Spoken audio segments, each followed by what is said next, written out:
Bonjour Pierre. Bonjour. Hey, merci d'avoir accepté cette entrevue aujourd'hui. Pierre, tu es, à la retraite, mais en même temps, tu nous donnes un coup de main en ce moment au Conseil central comme conseiller SMVR.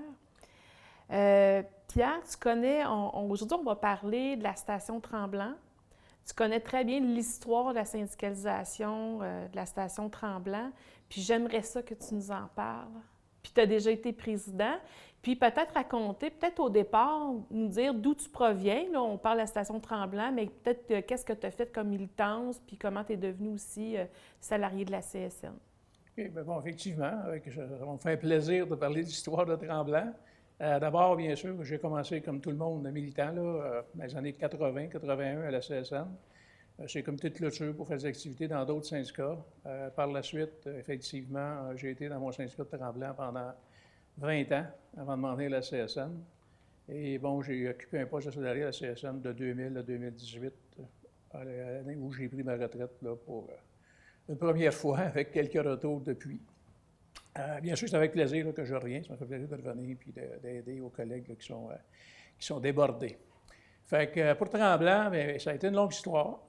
D'abord, on a commencé à regarder la syndicalisation. Je me souviens d'un groupe à l'époque, en 80, qui, dans l'hôtellerie, avait fait une sortie. Il n'y avait pas de syndicat, il n'y avait rien en place pour contester. Ils n'avaient pas eu leur paye, puis il y avait des problèmes de système de paye.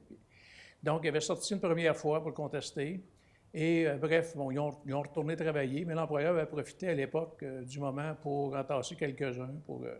Mais finalement, les têtes fortes ont réussi quand même à sauver tout ça et à garder leur emploi. Il faut se rappeler qu'on était dans un changement aussi. Il y a eu quelques changements de propriétaires à l'époque. On était sous le groupe, l'ancienne compagnie qui était Station Mont-Tremblant-Loge, avec effectivement quatre propriétaires.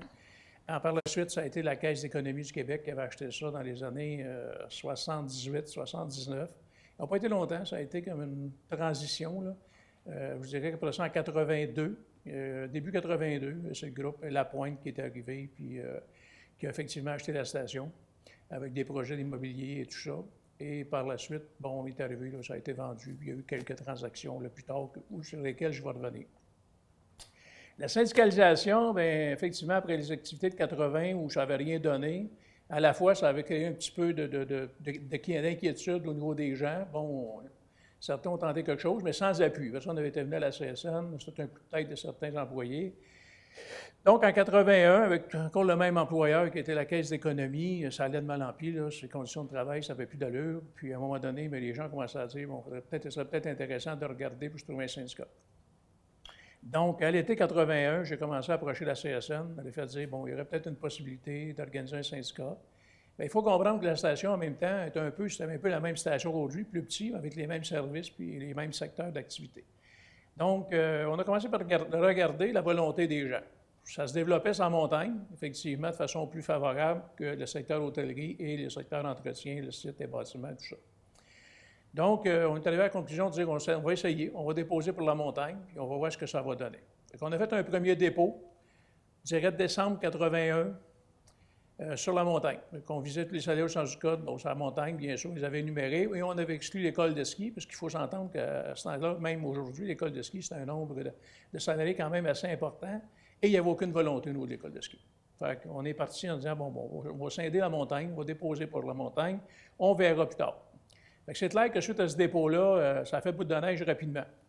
Je pense en janvier, février 82, les gens de l'hôtellerie ont commencé à se manifester en disant, bien là, les syndicats sans montagne, on aimerait bien en avoir une, l'autre aussi. On a redéposé une nouvelle requête couvrant bien sûr tous les gens de l'hôtellerie. Donc là, on s'est retrouvé avec deux demandes d'accréditation. Et bref, bon, on était en attente bien sûr du processus, puis il faut se rappeler dans ces années-là que les contestations étaient faciles et c'était long. Et ça a été très long. Donc, on a déposé une requête et par la suite, l'employeur, c'est clair qu'il ne voulait pas de la CSN, c'est toujours les mêmes menaces, qu'il allait congédier le monde, qu'il allait... Et d'ailleurs, quand on a déposé la première requête, l'employeur s'est fait le plaisir de congédier 7 employés. Nos têtes, bien sûr, nos poteaux qui avaient milité, qui s'étaient identifiés. Donc, bref, le service juridique a ramassé ça, ça a été plaidé et on a réintégré 6 salariés sur 7. Ça a été quand même une belle réussite à ce niveau-là. Pas content, bien sûr, de voir la CSN. Là, l'employeur se manifestait de tous les bords, mais quand on a vécu le changement, que le groupe Promodev, qui était le groupe Lapointe, de Philippe Lapointe, Louis-Pierre Lapointe, là, lui, c'était pas suffisant, il voulait vraiment tasser la CSN. Fait que, il s'est approprié, bien sûr, d'un syndicat de boutique. Fait que de là est arrivé un syndicat de boutique, auquel cas, lui, il dit, moi, je veux tout le monde dans la même baraque, je veux pas 2-3 unités ici, je veux une seule unité qui va couvrir tout le monde. Alors, lui s'est permis d'inclure les moniteurs de ski, parce qu'effectivement, dans un syndicat qui allait être dominé par lui-même, c'était plus facile d'aller chercher le groupe de moniteurs de ski, parce qu'on leur avait vendu, bien sûr, qu'avec un syndicat de boutique, ça serait pas mal moins compliqué qu'à CSN. Fait que, finalement, ils ont fait la représentation devant le ministère, et, curieusement, septembre-octobre 83, pouf, une accréditation syndicat de boutique. Nous, on était toujours en attente, on était toujours, puis là, on revendiquait nos représentations, bien sûr, mais le premier syndicat qui était accrédité, c'était un syndicat de boutique. Fait que là, on avait un peu d'eau dans le gaz, parce qu'on s'est retrouvés, on a dit, mais là, comment est-ce qu'on va reprendre ça? Fait qu'on s'est organisé un groupe, une équipe de travail, bien identifiée toujours, et là, on a dit, bon, mais il faut s'immiscer dans ce syndicat-là. Alors, on a tenté de rentrer là-dedans, mais c'était pas facile. Disons qu'on n'était pas les bienvenus. Bien, on a fait un bout de chemin, on a laissé aller les affaires un petit peu, mais ce syndicat-là était totalement dépourvu de tout moyen. C'est des gens qui avaient été choisis par l'employeur. D'ailleurs, c'était tellement évident que la présidente avait un condo, la secrétaire avait une Volvo, puis etc., etc. Donc, on voyait très bien que c'était totalement dominé par l'employeur. Ils ont fait un petit bout, mais dépourvu de tout moyen. Ils ont dit, ben nous autres, on va se trouver quelqu'un qui va nous donner des services. Fait que, pouf, apparaît le local 1999 des Teamsters, avec lesquels ils avaient signé une entente de principe. Une entente de service, excusez. Fait que, oh boy, là, ça a changé la donne, parce que les autres avaient l'intention de rester et étaient fiers de leur coup d'arriver là. Fait qu'on a dû, effectivement, là, se remettre en marche et dire, bon, ben là, c'est assez. Là. Premièrement, 1999, c'était clair que nous autres, on n'en voulait pas, pour aucune considération. Fait que, ils ont convoqué une assemblée, décembre, janvier, novembre, décembre, pour commencer à rencontrer les gens puis préparer un soi-disant projet de négociation. Alors, on s'est présenté cette assemblée-là, au couvent du Mont-Tremblant, bien sûr, il a fait ça en lieu neutre, et c'était clair que nous, on était identifiés, fait qu'il n'était pas question qu'on rentre dans cette assemblée-là. On avait réussi, même s'il s'était opposé quelquefois, de signer une carte de membre. On est allé consulter la présidente directement à son condo, puis on a dit, ben nous autres, ça nous prend une carte de membre, tu n'as pas le droit de refuser. Ça a été un peu compliqué, elle a fait 2-3 appels pour s'assurer qu'elle ne pouvait pas nous refuser.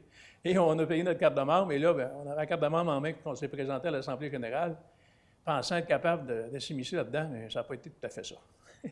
Fait que là, on avait une gang de monsieur assez imposants qui nous attendait à la porte et on avait le représentant, bien sûr, du local, local Tremblant, qui représentait les Teamsters, qui lui était sur le bas de porte, qui disait, lui, c'est CSN, repousse-moi ça au chemin, ils n'ont pas d'affaires ici.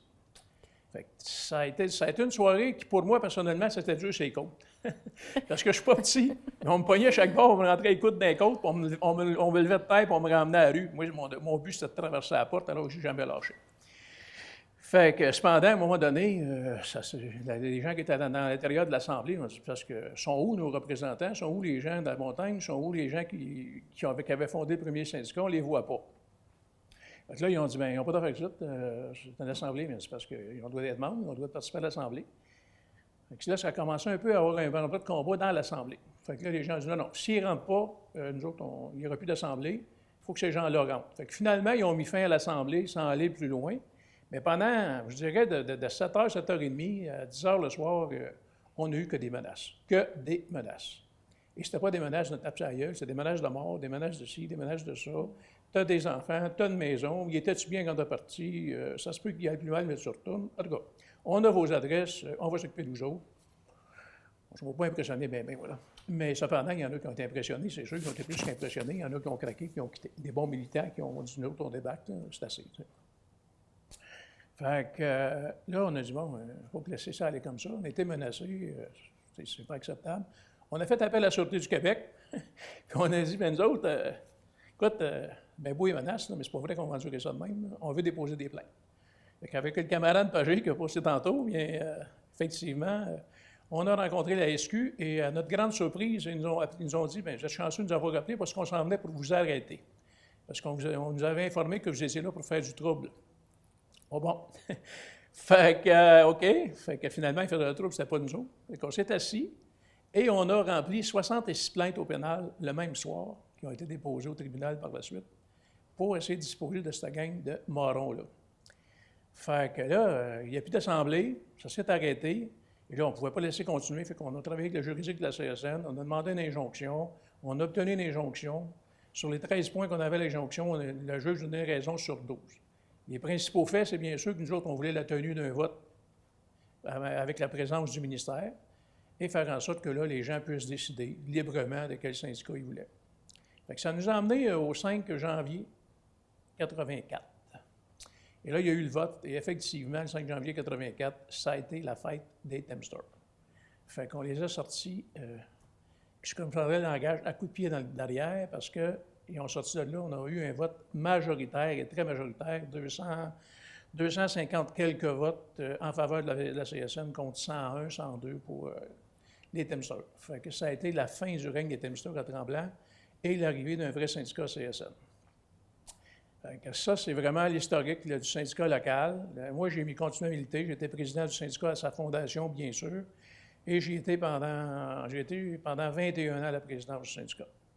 Donc, pendant ce temps-là, on a quand même eu l'occasion de signer plusieurs conventions collectives. La première en 84 même, dans la même année. On a bâti un projet de négociation avec le camarade Jean-Paul Lévesque, qui est en retraite depuis longtemps à la Fédération. Mais bref, il est débarqué dans le dossier à temps plein et de janvier 2004 à avril 2004, projet, assemblée, adoption, négociation, puis convention collective réglée. Fait qu'on a été là-dedans à temps plein. Puis, mais ça a super bien été. Après ça, bien, c'est sûr que la syndicalisation étant toujours, on est toujours avec le groupe La Pointe, les difficultés, fermeture, saisie de l'entreprise.